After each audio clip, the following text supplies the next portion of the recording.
আসসালামু আলাইকুম। সকাল সকাল উঠে যে রুটি বানাবো, আটা সেদ্ধ করে নিলাম। সুন্দরভাবে যে রান্নাঘরে সেলফে বানাবো, এইভাবে দাঁড়ায় দাঁড়ায় রুটি বানাতে ভালোই হয়।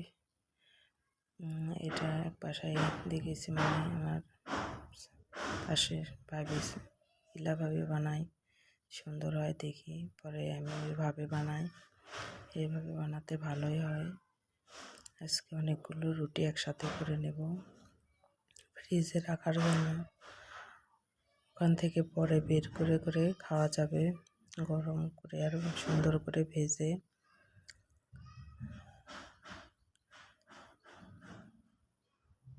যেভাবে আমি সবগুলো রুটি বানিয়ে নিচ্ছি।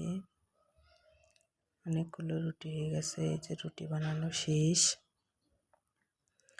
এখন সুন্দর করে ভেজে নেব এপাশ ওপাশ। সবগুলো রুটি এভাবে ভেজে নেব।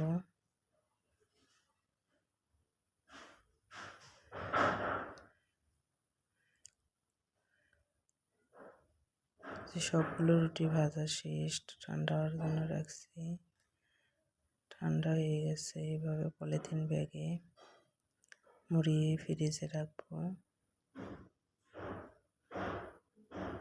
ঠান্ডা করে নেওয়ার পরে